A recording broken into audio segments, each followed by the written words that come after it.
You're listening to 15 Minutes, where we feature community leaders sharing what the rest of us should know but likely don't. Hi, Chad Franzen here, one of the hosts of Share Your Voice, where we talk with top-notch law firms and lawyers about what it takes to grow a successful law practice. This episode is brought to you by Gladiator Law Marketing, delivering tailor-made services to help you accomplish your objectives and maximize your growth potential. To have a successful marketing campaign and make sure you're getting the best ROI, your firm needs to have a better website and better content. Gladiator Law Marketing uses artificial intelligence, machine learning, and decades of experience to outperform the competition. To learn more, go to gladiatorlawmarketing.com, where you can schedule a free marketing consultation. Carmen Dellutri is founder and president of the Dellutri Law Group, a Florida-based law firm specializing in consumer bankruptcy. Known as the godfather of law, Carmen takes on tough cases, has over 500 five-star reviews, and helps tens of thousands of clients with their legal problems. Hey, Carmen, thanks so much for joining me today. How are you? I'm doing great. Thank you for having me. I really appreciate it. Hey, before we get into your your legal career, tell me a little bit about growing up in New Jersey and what life was like for you. That's a good one. Are you sure you want to know this? Because this is kind of sensitive material. I'm totally sure. Okay. Have you ever seen the movie A Bronx Tale with Chaz Palminteri about the kid growing up and Robert De Niro? That was kind of my lifestyle growing up. On Sunday, we didn't go to church. We went to the bookie. In the afternoons, all the guys would come to my dad's gas station and shoot crap and gamble. Oh, man. Yeah. So my life was not like anything you've ever seen in storybooks or Norman Rockwell. Totally different. Totally different. I'm guessing based on the bio that I've read, you've kind of turned things. Your adult life has not kind of matched your life growing up. Well, it's a little bit different, but it's the same. And the reason why is the consumer law practice community is a small community in Florida, believe it or not.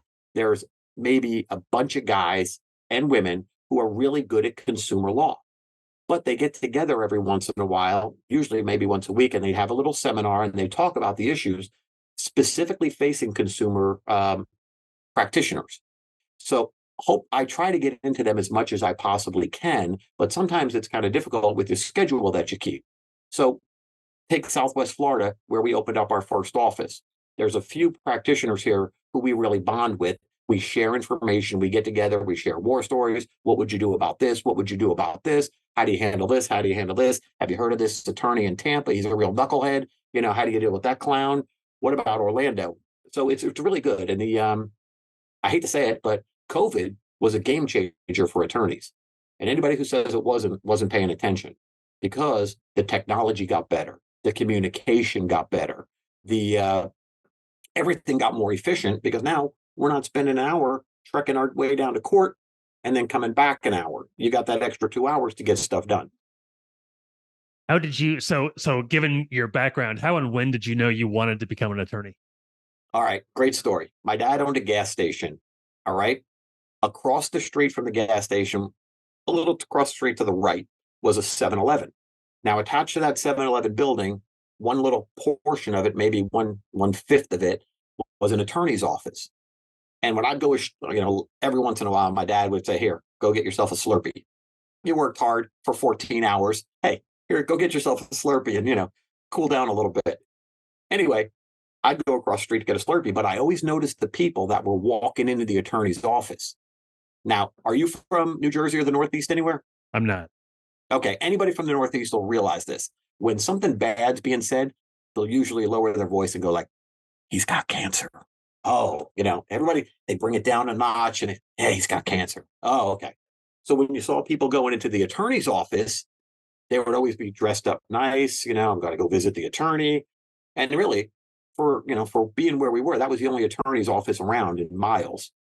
So I'd see people going, and I said to my dad, "Dad, why do people dress up when they go to see the attorney?" He goes, "Well, that's because, they're usually having a little bit of a problem, and they they wear their church clothes to go see the attorney because they want to look, presentable and stuff." He goes, "But," I said, "Well, what's the difference between, what an attorney does and what we do?"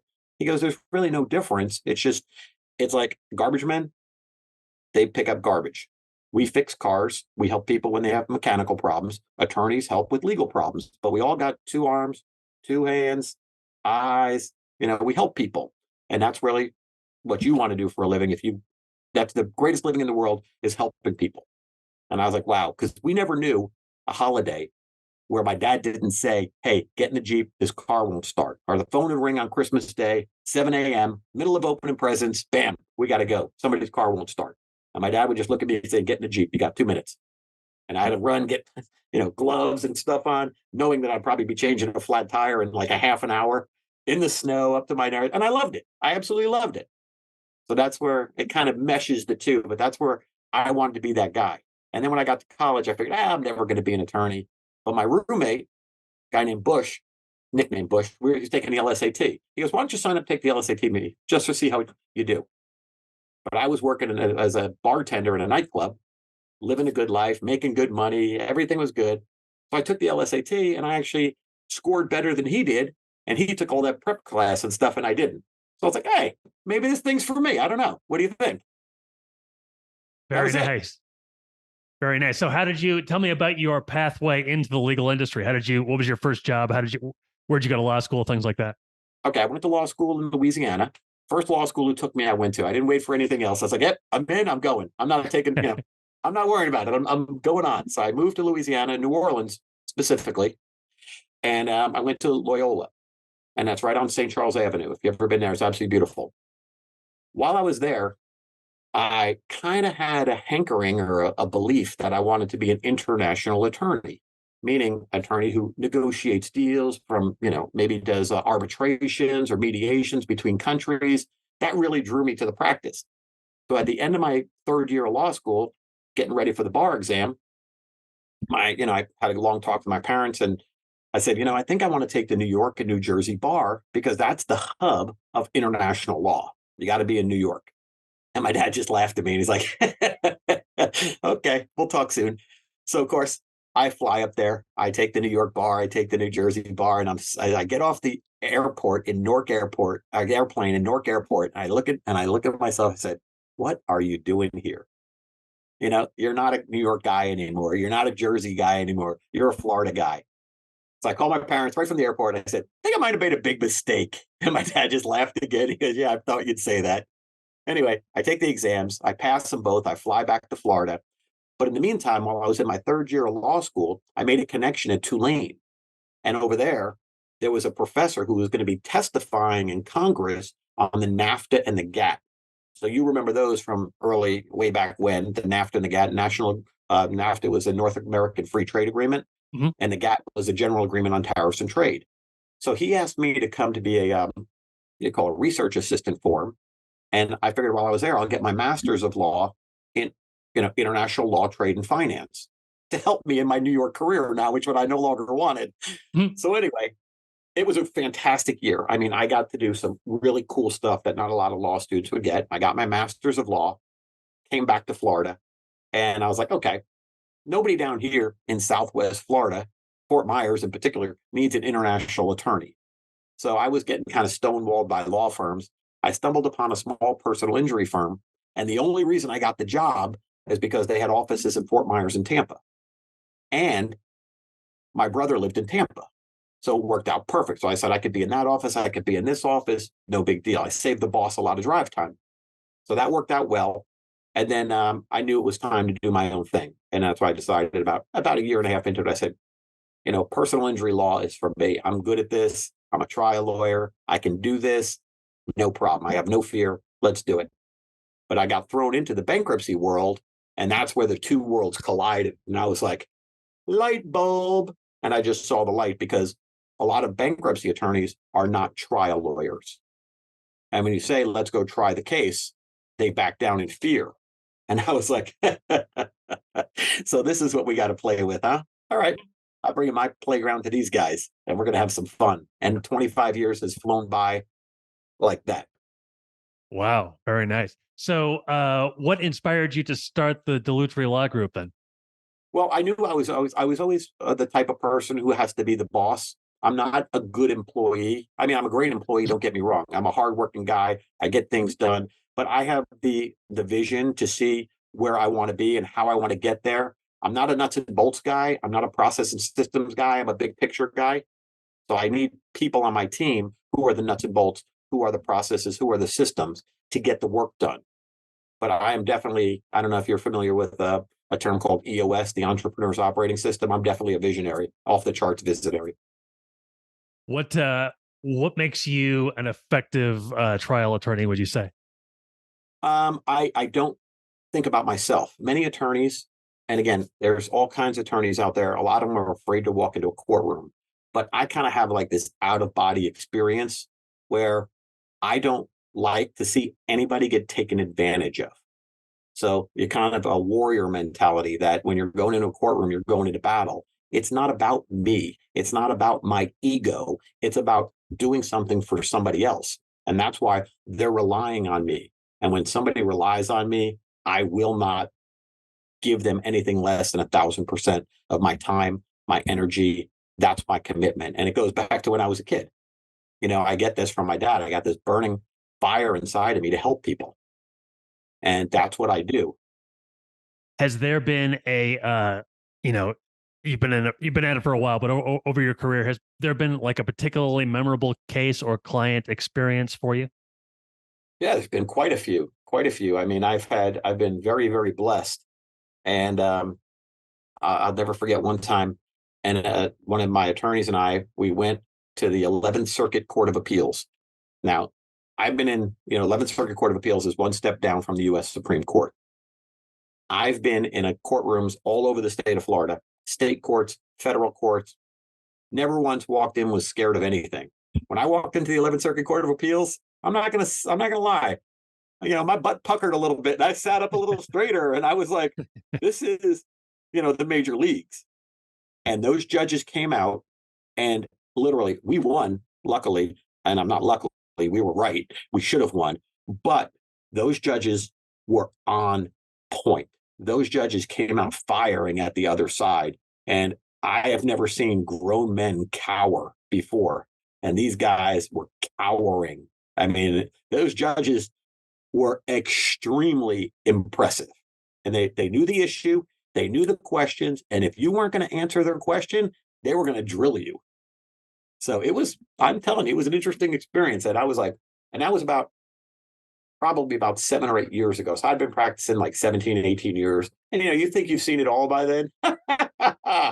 No way, Jose. That was a new experience. It was excellent. And I was exhilarated and so happy to be a lawyer at that moment because I knew we were going to change the law and it was going to affect the whole state of Florida. And I was like, damn, I'm proud. Wow. So that was one experience, but I've had few. I've got, nobody knows this, but Judge Pasquet used to be the oldest bankruptcy judge in the nation. And we had him in Fort Myers for a number of years until he passed away. I think I'm the only person who could say I actually had to try a case twice and win twice, the same case in the same day in front of Judge Pasquet. Which is, if you're a lawyer, you're like, how the heck did that happen? Well, it's a war story, but it did happen. And I have witnesses to prove it. I know that you are confident in stating that the Dellutri Law Group is the premier consumer law firm in Florida. What makes you confident in being able to say that? I wouldn't say that. I say I'm one of the best. Okay. I'm one of the best. There's some excellent, excellent consumer lawyers in the state of Florida. There really are. And some are bankruptcy attorneys. Some are, they do anything like FCRA or Fair Credit Reporting Act. Some do FDCPA. Some do FCCPA. Some have their own little niches in what they do. And really, I don't do all of consumer law because it's way too much. There's no way possible you could handle it.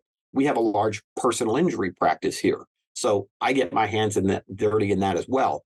But it all comes down to one thing, is helping individuals stand up for their rights when, you're going up against David and Goliath every time. You're suing Equifax, you're suing insurance companies, you're suing debt collectors, you're suing attorneys sometimes. It's never a small battle. What can you tell me about your law group's rate of clients completing their Chapter 13 plans? Well, that's one thing that, a lot of people don't understand, that when a person goes into a Chapter 13, they're making a 3 to 5 year commitment. And I make the same commitment to my clients that, I'm going to be with you everywhere down the road. Well, in 3 to 5 years, people think, oh, I might keep a car every 3 to 5 years. Life changes, but we're there with them through the whole fight. So nationwide, I mean, nobody would ever be able to sell a Chapter 13. There's not one bankruptcy attorney who would sell Chapter 13 saying your chances of completing this plan and getting a discharge is 40%, because that's the nationwide average. But at our firm, we're consistently 80% and better. And the only ones that drop out of our Chapter 13s, it would be something like somebody dies or a substantial life event happens where we have to get that client out of Chapter 13 because now it's no longer in their best interest. Does that make sense? Yeah, yeah. Yeah, okay, because that's what happens. So I'm pretty proud of that. Yeah, that's great.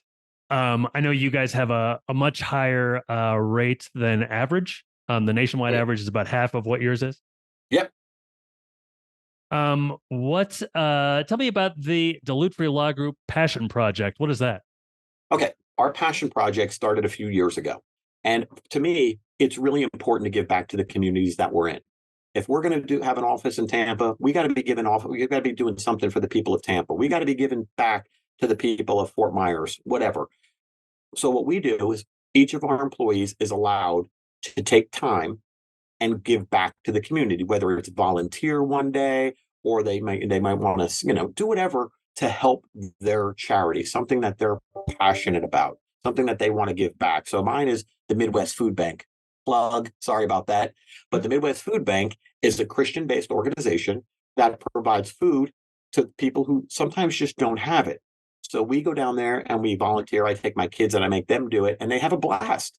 They love going because it's good people helping out people who are a little bit less fortunate, and they're able to spend the day working their butts off, but knowing they've made a difference. And that matters. That really matters. What? So I know that's important to you, and that place is important to you. But why do you feel like it's important for everybody in the firm to kind of be Because involved in the everybody, community? that's a great question. Everybody in the firm cares about something. So some people, we've got people who love pets. We've got people who are avid recyclers. So as a leader, it's important for me that I know that everybody who's working with me on a daily basis, I want to know what they're passionate about. Because if I can help with that, then aren't they going to be a better employee knowing I care? I mean, we have one person here who recycles everything. So we throw away very little, but everything gets recycled. And I mean, I'm telling you, I'm so neurotic about it. I'm afraid I'm going to get caught throwing a cup away, a paper cup when it should have go in the shred bin, should it go in the garbage. So I make sure, everything's on the up and up because I don't want to get caught. I don't want to be that guy who throws something away that could have been recycled. It's dangerous. It's dangerous. I'm telling you, Dad. Hey, I have one last question for you, but first, tell me how people can find out more about the Dellutri Law Group, and if there's anything else we should know about Well, you I'm guys. fortunate. I'm fortunate that I have a very rare last name. So if you Google Dellutri, you're going to get Marcello Dellutri in Italy, who, believe it or not, is a distant relative. Not such a nice guy. He might have a mafia tie. I don't know if it's ever been proven or not, but I get treated really well when I go to Italy. That's for sure. When people see my last name, Sure, sure. I got some good stories about that. And I'm just like, no, no, no, no, no. It's not me. It's not me. Unless you really like them. And then, hey, I'm your guy.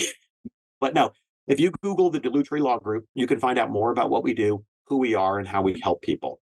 And if you know anybody who ever needs our help, I'm usually the guy who talks to clients the first time around because I'm here. I'm working here every day. I'm not just a name who lives in Hawaii for 12 months and I come back and say, hey, let's go to the bank and see how much money I made. I'm here every day. I'm working. I'm with the people in the trenches, and we're just trying to make a difference for people. That's all we're trying to do is just trying to make a difference in the everyday guy's life and to get him ahead. So one day he could retire happy with a few bucks in the bank.